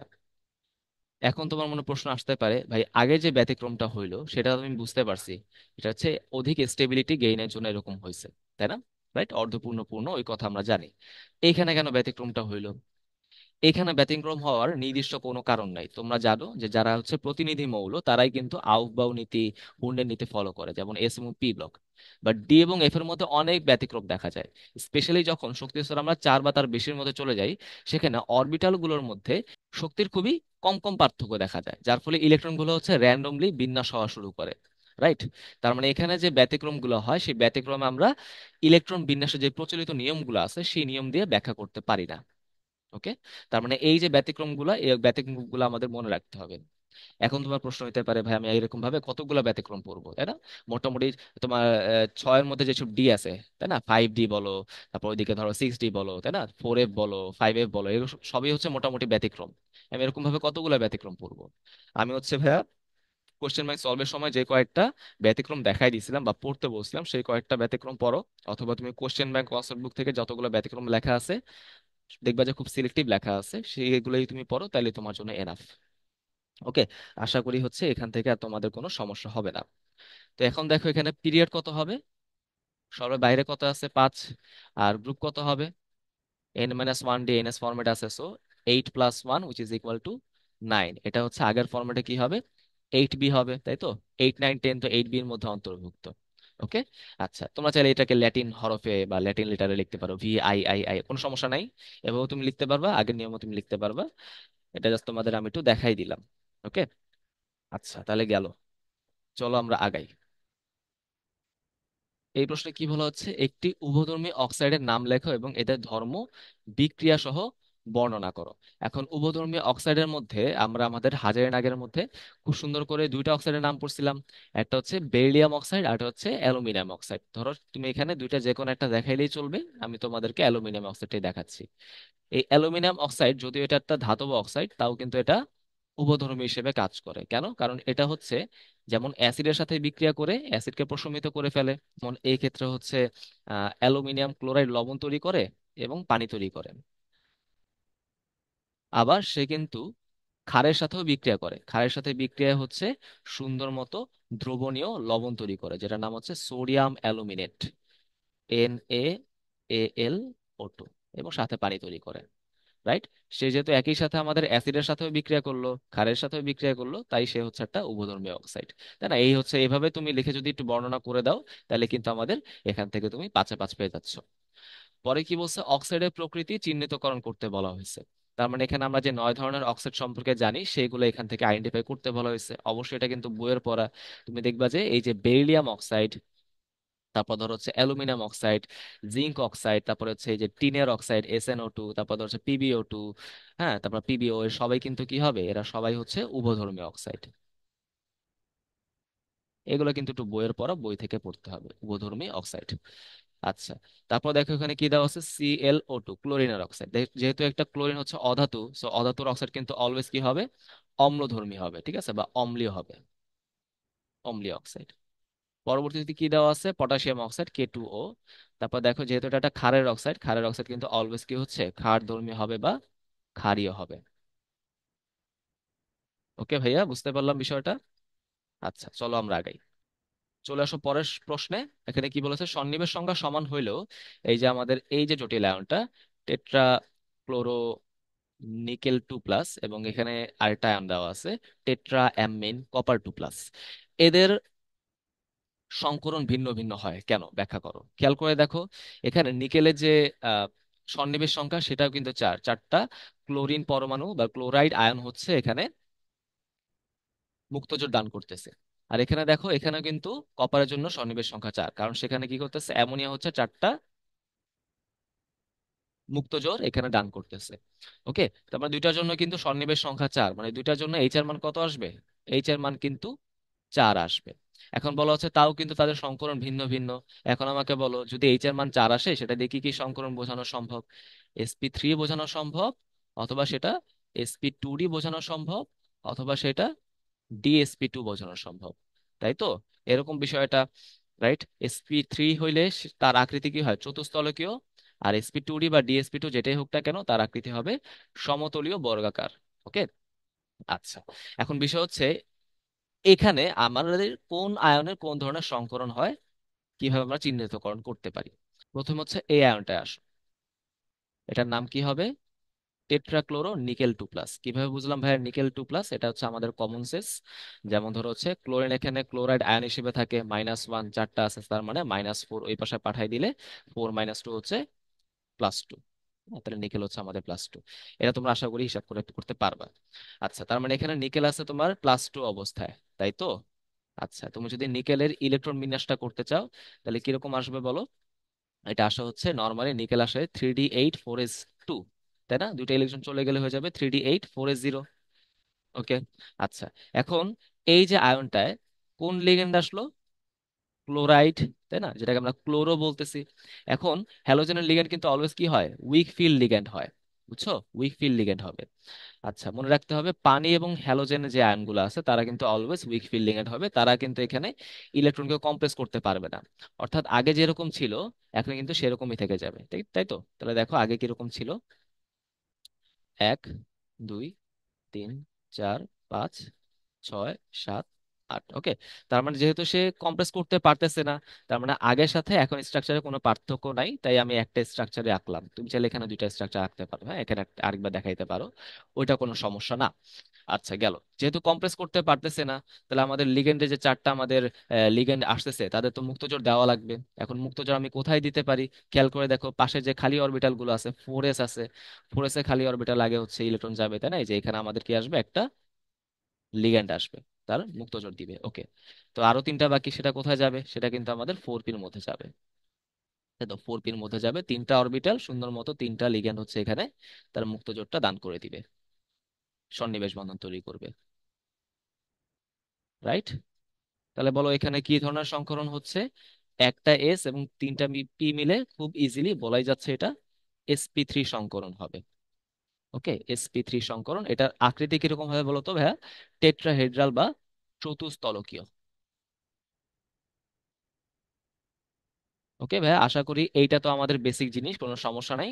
সমস্যা হচ্ছে পরেরটা নিয়ে। এই পরের যে আয়নটা আছে অর্থাৎ টেট্রামিন কপার 2+, দেখো এটা কিন্তু আমরা বোর্ডে অনেক বেশি করছি, তাই না? এই ব্যতিক্রম হওয়ার কারণ হয়তো আমরা অনেকেই জানি না, আজকে আমি তোমাদের বলে দিব। দেখো এখানে কপারের জারণ মানটা কত বা কপারের চার্জটা কত? 2+, যেহেতু অ্যামোনিয়া 0 হয়, তার মানে এখানে কপারের ইলেকট্রন বিন্যাস কিরকম হবে? আর্গনের 18টা। নর্মালি কপার ছিল হচ্ছে 3d10 4s1, দুইটা ইলেকট্রন চলে গেলে হবে 3d9 4s0, তাই তো? আচ্ছা, এদের মধ্যে কি আসলো আমাদের? NH3 লিগ্যান্ড আসলো। তোমাদের বইয়ে লেখা কি NH3 হচ্ছে একটা স্ট্রং ফিল্ড লিগ্যান্ড, বাট মনে রাখবো যে NH3 হচ্ছে, এটা আমরা কিন্তু আগে লেকচারে কিন্তু আলোচনা করছিলাম, এটা হচ্ছে 3Dর সাথে উইক ফিল্ড হিসেবে কাজ করে, এক্সেপশন কোবাল্ট 3+, এবং 4d 5Dর সাথে আবার স্ট্রং ফিল্ড হিসেবে কাজ করে। তার মানে এই রিঅ্যাকশনের ক্ষেত্রে কপারের জন্য এটা কি হবে? উইক ফিল্ড লিগ্যান্ড হিসেবে কাজ করবে, হ্যাঁ? একটু মনে রাখবে এটা। তার মানে অ্যামোনিয়া হচ্ছে একটা ইন্টারমিডিয়েট লিগ্যান্ড, তুমি বলতে পারো। কিছু কিছু সাথে উইকের মতো কাজ করে, কিছু কিছু সাথে স্ট্রং এর মতো কাজ করে। আচ্ছা, যেহেতু উইক তার মানে এখানে তো কমপ্লেক্স করবে না, তাই না? অর্থাৎ যেরকম আগে ছিল এখন সেরকমই থেকে যাবে। আর এখানে সত্য বলতে কমপ্লেক্স করার কোনো সুযোগও নাই, কারণ একটা মাত্র আনপেয়ার্ড ইলেকট্রন আছে, তাই তো? আচ্ছা, ওইটা কোনো সমস্যা না। এখানে আমাদের কিরকম হয় দেখো, আমি যদি হুন্ডা নিতে অ্যাপ্লাই করি, ডিরেক্ট লিখে ফেললাম, এরকম হয়, তাই না? এখন হচ্ছে এই যে আমাদের যে অ্যামোনিয়া গুলো আছে, চারটা হচ্ছে মুক্তজোর দেওয়া লাগবে। কোথায় কোথায় দিবে? 3D-তে তো আমাদের জায়গা নাই, দিবে হচ্ছে 4s এর মধ্যে, তাই তো? এই যে এখানে হচ্ছে আমাদের একটা লিগ্যান্ড হচ্ছে মুক্তজোর দিল, তাই না? পরে বাকি তিনটা কই যাবে? আগে যে যুক্তিটা আমরা দেখলাম 4p-র মধ্যে বাকি তিনটা যাচ্ছিল, তাহলে এখানে তো সেম 4p-র মধ্যে যাওয়া উচিত, তাই না? 4p-র মধ্যে যাওয়া উচিত। একটা গেল এখানে, সেকেন্ডটা গেল এখানে। বাট 3 নাম্বার যে লিগ্যান্ড, অর্থাৎ মোটমাট যে লাস্ট যে লিগ্যান্ডটা আছে, সেটা কিন্তু এই 4p-র মধ্যে যায় না, এইখানে কিন্তু যায় না। সে কোথায় চলে যায়? 4d-র মধ্যে চলে যায়। 4d যে প্রথম অরবিটালটা আছে, সেই 4p-র প্রথম অরবিটালের মধ্যে চলে যায়। রাইট? এরকম চলে যাচ্ছে। বুঝতে পারলাম? তাহলে এখানে সংকরণ কি হয়ে যাচ্ছে? সংকরণ হয়ে যাচ্ছে হচ্ছে একটা এস, দুইটা পি এবং একটা ডি। তাহলে এটা সংকরণ হবে হচ্ছে sp2d। বুঝতে পারলাম? তাহলে আগেরটার জন্য আমাদের কোঅর্ডিনেশন নাম্বার 4, বাট তার জন্য সংকরণ আসলো হচ্ছে sp3। এটার জন্য আমাদের কোঅর্ডিনেশন নাম্বার 4, বাট এটার জন্য আসলো কি sp2d। ক্লিয়ার? আচ্ছা, এখন তোমার মনে প্রশ্ন যে ভাই এই পিটা আসলে কি দোষ করছে? হ্যাঁ, এই যে আমি যে পি এর মধ্যে ইলেকট্রন নিলাম না, কেন নিলাম না? এর কারণ হচ্ছে এর আকার। এর আকারটা কিরকম হয়? সমতলীয় বর্গাকার। ওকে, খেয়াল করে দেখো, আমাদের বইয়ের মধ্যে একটা কথা লেখা আছে, যে একটা টেস্ট আছে যার নাম হচ্ছে এক্স রে ডিফ্র্যাকশন অ্যানালাইসিস। এই এক্স রে ডিফ্র্যাকশন অ্যানালাইসিসের মাধ্যমে আমরা কি করছি? আমরা হচ্ছে বিভিন্ন জটিল আয়ন এবং তাদের যে যৌগগুলো তৈরি হয় তাদের আকৃতি সম্পর্কে আগে ধারণা নিছি। সেই আকৃতি ব্যাখ্যা করার জন্যই তাদের সংকরণগুলোকে আমরা এভাবে ব্যাখ্যা করছি। তার মানে আগে কিন্তু ভাইয়া আমরা আকৃতি সম্পর্কে ম্যানুয়ালি ধারণা নিছি, তারপর কিন্তু আমরা সংকরণ সম্পর্কে ধারণা নিছি, হ্যাঁ? এরকম কিন্তু হয় না যে সংকরণ যা আসবে আকৃতি তাই আসবে, বিষয়টা কিন্তু এরকম না। আমরা আগে শিখছি হচ্ছে আকৃতি সম্পর্কে কিরকম দেখতে হয়, তাই তো? দেন আমরা সংকরণটা ব্যাখ্যা করার চেষ্টা করছি। যেমন আগের এক্সাম্পলে আমরা কি দেখছিলাম? আকৃতিটা চতুস্তলকীয় হয়, sp3 দিয়ে ব্যাখ্যা করতে কোনো সমস্যাই হয় না, যার ফলে আমরা বুঝে ফেললাম এখানে কোনো ব্যতিক্রম নাই। But X ray diffraction analysis, এই পরীক্ষাটার মাধ্যমে আমরা কি দেখতে পারলাম? এটার আকৃতি হয় সমতলীয় বর্গাকার, চতুস্তলকীয় কিন্তু হয় না।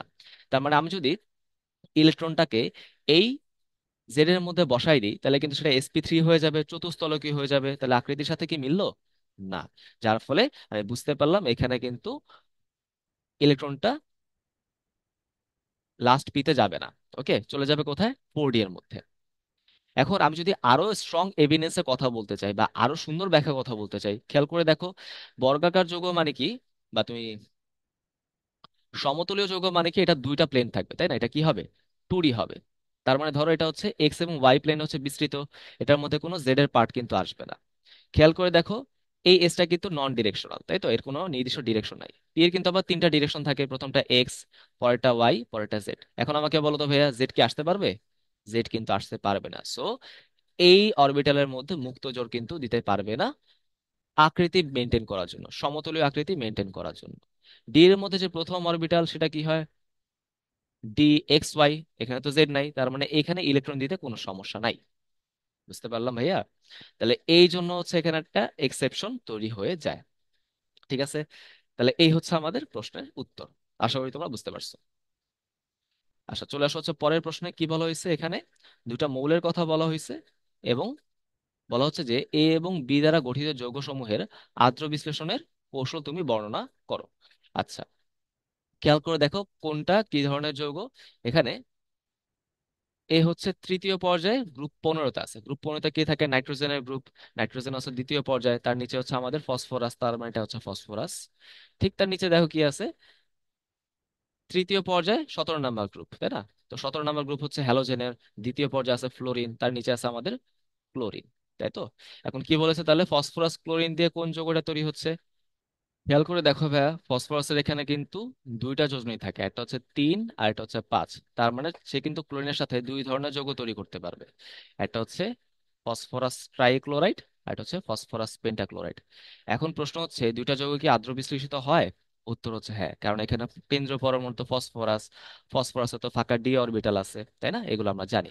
তো আমরা কি করবো ভাইয়া, আমরা এখানে হচ্ছে PCl3 আদ্র বিশ্লেষণটা খুব সুন্দর করে দেখবো, সেখান থেকে আমরা PCl5 এর মধ্যে চলে যাব। আচ্ছা, আসো। তো PCl3 আদ্র বিশ্লেষণটা পড়ার আগে আমরা কিন্তু একটা কথা মাথায় রাখবো, এটা কিন্তু আমাদের জন্য নতুন না। কেন? কারণ আমরা কিন্তু SiCl4 এইটার আদ্র বিশ্লেষণের মেকানিজম সম্পর্কে জানি। এখানে আমরা যেভাবে মেকানিজমটা পড়ছিলাম, ঠিক সেইভাবে PCl3 মেকানিজমও পড়বো। তাহলে যদি আমরা ভাবে PCl3 আদ্র বিশ্লেষণের মেকানিজমটা দেখাইতে চাই, ধরো হচ্ছে এরকম ভাবে আমরা যৌগটাকে লিখে নিলাম। দেন এখানে কি আছে? পানি, তাই না? আমরা কি পড়ছিলাম ভাইয়া? পানি হচ্ছে যে অক্সিজেনের মুক্ত জোড়টা আছে, সেই মুক্ত জোড়টা কি করবে?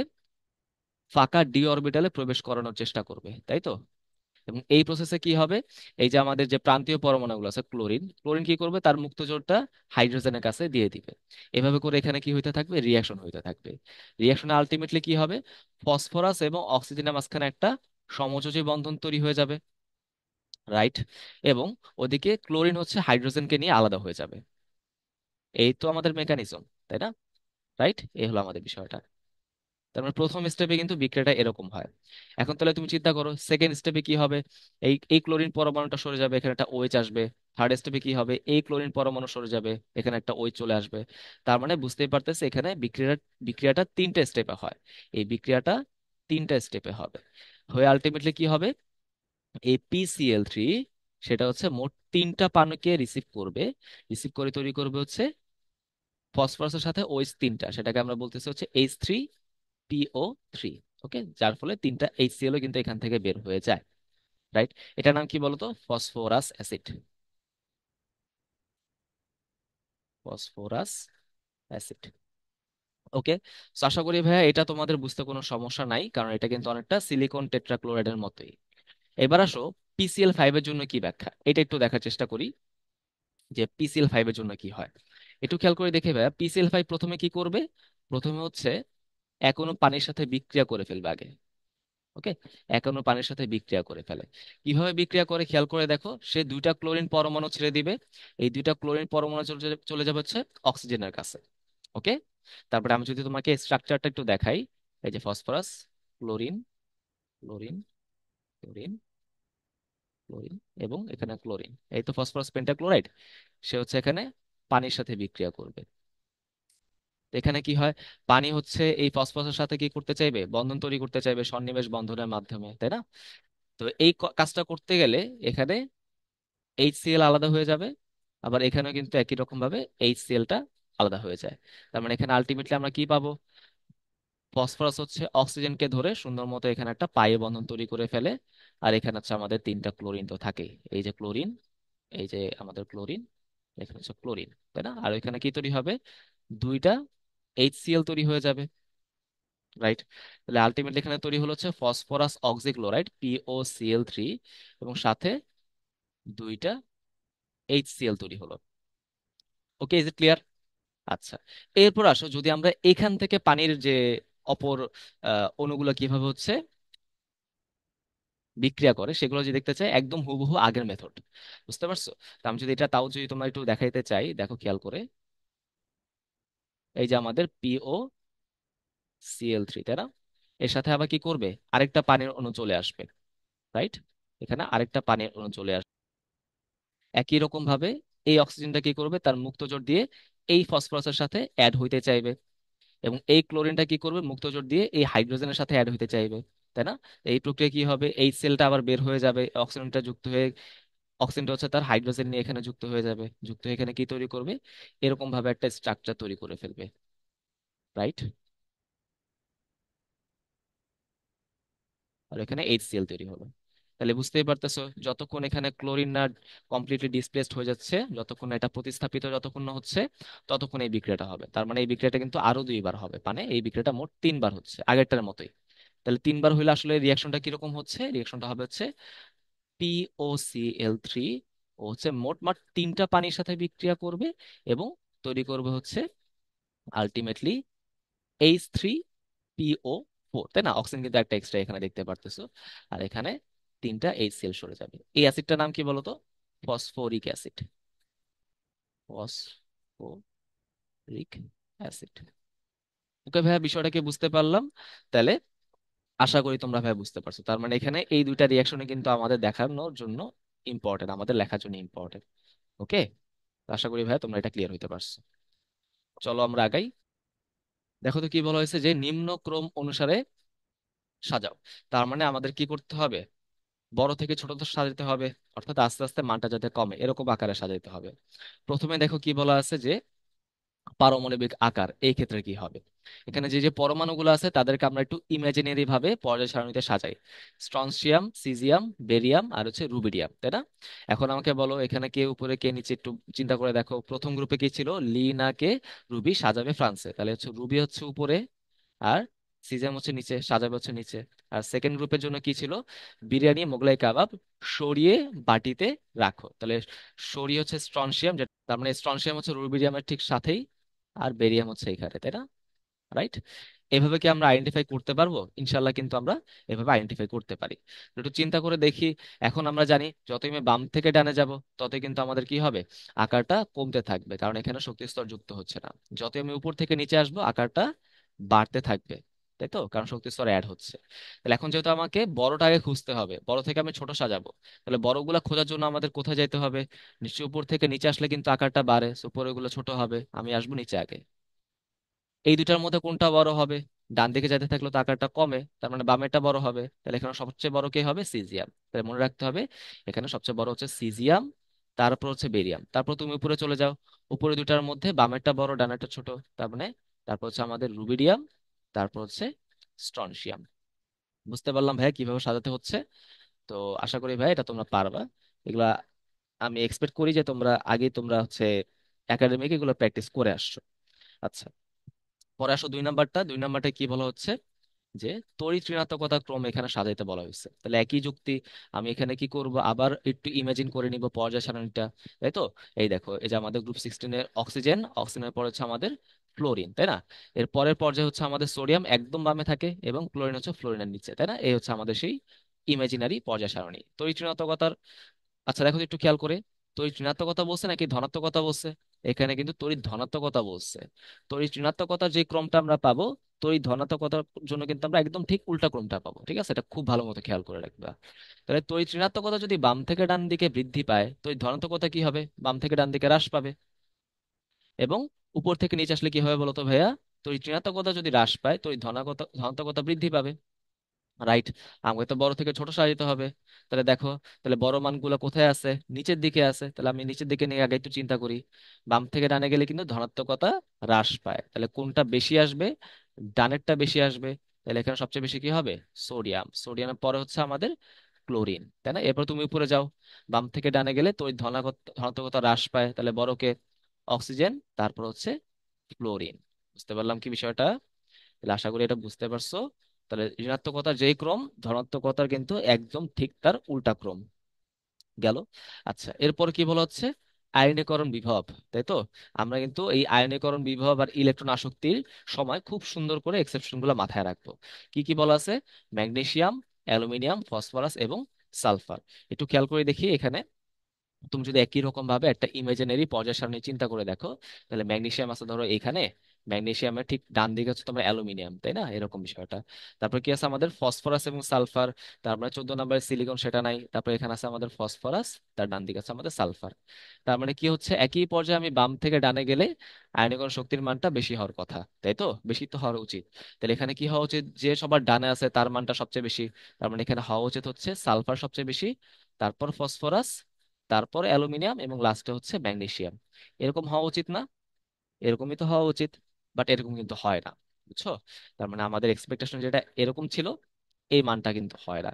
কারণ কেন হয় না? কারণ এখানে আমাদের দুইটা এক্সেপশন চলে আসে। এখানে দুইটা এক্সেপশন চলে আসে, এখানে একটা, এখানে একটা। কিরকম এক্সেপশন?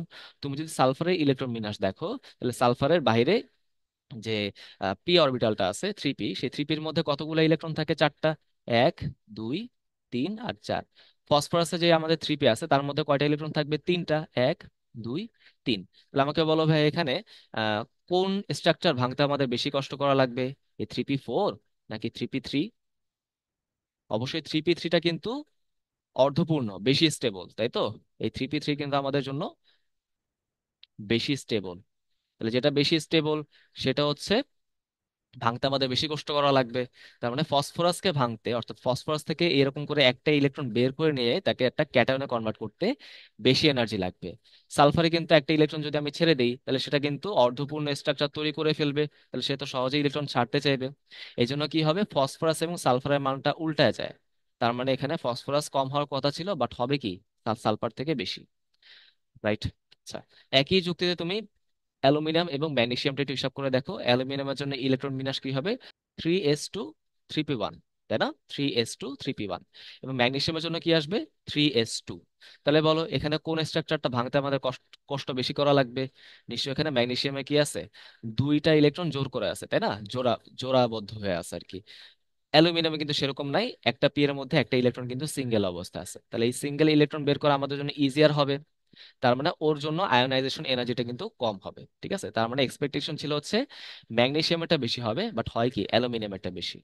রাইট? তাহলে এখানে যে সিরিয়ালটা আমরা দেখতে পারতেছিলাম, সেই সিরিয়ালটা জাস্ট উল্টায় যাবে। তাহলে এখানে হবে হচ্ছে ম্যাগনেসিয়াম এবং অ্যালুমিনিয়াম। ঠিক আছে? এই হচ্ছে আমাদের সেই ক্রমটা। আশা করি তোমরা ভাই এই জিনিসটা বুঝতে পারছো। চলে আসো 4 নাম্বার, সেখানে কি বলেছে? স্ফুটনাঙ্কের ক্রম। একটু খেয়াল করে দেখি ভাইয়া, এখানে কি বলা হচ্ছে? স্ফুটনাঙ্কের মধ্যে কিন্তু নিষ্ক্রিয় গ্যাসগুলো দেওয়া আছে। সো আমরা নিষ্ক্রিয় গ্যাসগুলো কি? অবশ্যই অধাতু। সো অধাতুর ক্ষেত্রে কি দেখছিলাম? উপর থেকে নিচে আসলে কিন্তু স্ফুটনাঙ্ক বাড়তে থাকে। ধাতুর ক্ষেত্রে কিন্তু স্ফুটনাঙ্ক কমে, বাট অধাতুর ক্ষেত্রে কিন্তু স্ফুটনাঙ্ক বাড়ে। আমরা কিন্তু অলরেডি এটার আলোচনা করে ফেলছি। তাহলে আমি যদি এখানে 4 নাম্বারটা দেখাইতে চাই, দেখো, চারের মধ্যে কে কে আছে? নিষ্ক্রিয় গ্যাসগুলো আছে, কে কে আছে? নিয়ন, জেনন, আর্গন, ক্রিপ্টন। তাহলে নিয়ন হচ্ছে সবার উপরে, তারপর আর্গন, ক্রিপ্টন এবং লাস্টে হচ্ছে জিনন। তার মানে যতই আমি উপর থেকে নিচে আসব, আকার বাড়তে থাকবে, আকারের সাথে সাথে আমাদের মেল্টিং পয়েন্টটাও কিন্তু বাড়তে থাকে, তাই না? অধাতুর ক্ষেত্রে কিন্তু আমরা এই কথাটাই পড়ছিলাম। তাহলে এখানে সবচেয়ে বেশি হবে হচ্ছে জিননের, তারপর হবে হচ্ছে ক্রিপ্টনের, তারপর আর্গন এবং লাস্টে হচ্ছে নিয়ন। ওকে ভাইয়া, ইজ ইট ক্লিয়ার? আশা করি বুঝতে পারছি। লাস্ট হচ্ছে আমাদের জারণ ধর্ম। সো জারণ ধর্ম তো কোনো সমস্যা নেই, এখানে হ্যালোজেন গুলো দেওয়া আছে। সো জারণ ধর্মের আমাদের সিকোয়েন্সটা আমরা কি পড়ছিলাম? যে একই গ্রুপের আমি যতই উপর থেকে নিচে যাব, ক্লোরিন, ক্লোরিন, ব্রোমিন, আয়োডিন, যতই আমি উপর থেকে নিচে আসবো, জারণ ধর্ম কিন্তু আস্তে আস্তে হ্রাস পেতে থাকবে, তাই তো? বাম থেকে ডানে গেলে অধাতু পাওয়ার সম্ভাবনা বেশি, মানে জারণ ধর্ম হওয়া সম্ভাবনা বেশি। তাহলে উপর থেকে নিচে আসলে কিন্তু হ্রাস পাবে, তাই না? তাহলে কার ধর্মটা বেশি হবে বলো তো? ক্লোরিনের ধর্ম বেশি, দেন ক্লোরিন, দেন হচ্ছে ব্রোমিন, আর সবার লাস্টে হচ্ছে আয়োডিন। ওকে ভাইয়া, ইজ ইট ক্লিয়ার? আশা করি ভাইয়া এটা তোমরা ক্লিয়ার হইতে পারছো। তাহলে এটা, এই যে আমি বক্স করে দিলাম, এই বক্সগুলো হচ্ছে তোমাদের জন্য অ্যান্সার। ওকে। আচ্ছা, চলে আসা হচ্ছে আমাদের লাস্ট প্রশ্ন। এখানে বেশ কিছু র্যান্ডম বিক্রিয়া দেওয়া আছে, এগুলো পুরোপুরি হচ্ছে উদ্ভাসের কনসেপ্ট বুকের মধ্যে যে মডেল প্রশ্নগুলো দেওয়া থাকে চ্যাপ্টার শেষে, সেখান থেকে কপি করে দেওয়া হয়েছে। ওকে। সো আমি হচ্ছে এখান থেকে তোমরা কিভাবে এক্সট্রা কিছু বের করে আনতে পারো, সেটা আমি তোমাদের একটু বলে দিচ্ছি। দেখো প্রথমে কি দেওয়া আছে, সোডিয়াম হাইড্রোক্সাইডের সাথে ক্লোরিন গ্যাসের বিক্রিয়া দেওয়া আছে, তাই না? অবশ্যই এখানে তাপমাত্রাটা খুবই গুরুত্বপূর্ণ। কেন? কারণ আমাদের বইয়ে কি দেওয়া আছে, আমাদের বইয়ে দেওয়া আছে সোডিয়াম হাইড্রোক্সাইড এবং ক্লোরিন গ্যাসের বিক্রিয়াটা হয় কক্ষ তাপমাত্রায়, তাই তাই না? মানে 25 ডিগ্রি সেলসিয়াস তাপমাত্রায়। এই তাপমাত্রায় হলে কি হবে, এখানে অসামঞ্জস্যতা বিক্রিয়া হয়ে তৈরি হবে sodium chloride, sodium hypochlorite, NaClO এবং পানি। বাট তাপমাত্রা যত বাড়াবো, এই অসামঞ্জস্যতার বিক্রিয়ার সিরিয়ালটা বা ক্রমটা একটু মিসব্যালেন্সড হয়ে যাবে, অন্যরকম হয়ে যাবে। যদি তাপমাত্রা 70 ডিগ্রি সেলসিয়াস করে ফেলি, সেক্ষেত্রে কি হবে, একটা ক্লোরিন হচ্ছে বিজারিত হয়ে ক্লোরাইড আয়নে কনভার্ট হয়ে যাবে, সেটা লবণ তৈরি করে। আরেকটা ক্লোরিন হচ্ছে জারিত হয়ে তৈরি করবে সোডিয়াম ক্লোরেট, NaClO3, সাথে হচ্ছে পানি। বুঝতে পারলাম? তাহলে এই রিয়াকশনগুলো একটু কষ্ট করে আমাদের মনে রাখতে হবে। সেকেন্ডে আসো ম্যাঙ্গানিজ অক্সাইড এবং HCl, যেহেতু এখানে ম্যাঙ্গানিজ জার্মান আছে +4, অনেক কম, সো এটা কিন্তু অবশ্যই একটা ক্ষারীয় অক্সাইড হিসেবে কাজ করে। সেটা কি করবে, HCl কে প্রশমিত করে ফেলবে, তাই না? তাহলে এখানে কি করা যাচ্ছে, যে MnO2 তার সাথে হচ্ছে HCl এর বিক্রিয়া হয়ে তৈরি হবে ম্যাঙ্গানিজ ক্লোরাইড লবণ, সাথে ক্লোরিন গ্যাসও তৈরি হতে পারে, এবং সাথে তৈরি হবে পানি। ওকে, বিক্রিয়া তো তোমাদের একটু মনে রাখতে হবে কষ্ট করে। তারপর দেখো অ্যামোনিয়াম ক্লোরাইড আর হচ্ছে ক্যালসিয়াম অক্সাইড। এখানে কি হবে, অ্যামোনিয়াম ক্লোরাইড থাকা মানে সেখানে অ্যামোনিয়া তৈরি হবে, বুঝতে পারছো বিষয়টা? তাহলে অ্যামোনিয়াম ক্লোরাইড এবং ক্যালসিয়াম অক্সাইড এখানে বিক্রিয়া হয়ে তৈরি হবে হচ্ছে ক্যালসিয়াম ক্লোরাইড, অ্যামোনিয়া এবং পানি। ওকে, গেল। আচ্ছা, পরবর্তীতে আসো, এটা একদম বইয়ের রিয়াকশন, বইয়ের মধ্যে বিক্রিয়াটা আছে, যে ফসফরাস সোডিয়াম হাইড্রোক্সাইড এবং পানির সাথে বিক্রিয়া কি তৈরি করে। দেখো এখানে তৈরি করবে হচ্ছে ফসফিন গ্যাস। আচ্ছা, আগে আমি রিয়াকশনটা একটু লিখে নেই। 4P বা P4, হ্যাঁ, অণু হিসেবে কাজ করে, তো সমস্যা নাই, যেভাবে প্রশ্ন দেওয়া আছে সেভাবে লিখি। সো সোডিয়াম হাইড্রোক্সাইড এবং পানি, এটা রিয়াকশন তৈরি করে হচ্ছে ফসফিন গ্যাস PH3, এবং এখানে হচ্ছে তৈরি করবে হচ্ছে NaH2PO2, এরকম একটা যৌগ তৈরি করে। ওকে, জাস্ট হচ্ছে এটা তোমরা মনে রাখবে। আচ্ছা, লাস্টে কি বলা আছে দেখো, টিনের সাথে আমি ঘন বা গাঢ় নাইট্রিক অ্যাসিডের বিক্রিয়া দিচ্ছি, তাই না? আচ্ছা, তাহলে এখানে কিরকম হইতে পারে দেখো, টিনের সাথে নাইট্রিক অ্যাসিডের বিক্রিয়া হয় দুই রকমের, রাইট? আমি যদি এটা ডাইলিউটেড সলিউশন নেই, তাহলে এখানে হচ্ছে কিরকম বিক্রিয়া হচ্ছে, এখানে তৈরি হবে হচ্ছে টিন নাইট্রেট, অ্যামোনিয়াম নাইট্রেট, এবং সাথে তৈরি হবে পানি। আর আমি যদি এখানে কনসেন্ট্রেটেড সলিউশন নেই, তাহলে এখানে তৈরি হবে হচ্ছে H2SnO3, নাইট্রোজেন ডাইঅক্সাইড এবং পানি, রাইট? আশা করি ভাইয়া এই জিনিসটা তোমরা বুঝতে পারছো। আসলে রিয়াকশনের মধ্যে মেকানিজমের চেয়ে রিয়াকশনের উৎপাদগুলো মনে রাখে বেশি ইম্পর্টেন্ট ছিল এই প্রশ্নের জন্য। তাহলে এইগুলো হচ্ছে আমাদের উইকলি সলভ গুলো, আশা করি তোমরা ভাইয়া বুঝতে পারছো। আমি চেষ্টা করছি একদম বেসিক থেকে আলোচনা করার জন্য। ওকে, তাও যদি কারো কোনো ডাউট থাকে অবশ্যই আমাকে বলবা। সবাই ভালো থাকো। আসসালামু আলাইকুম।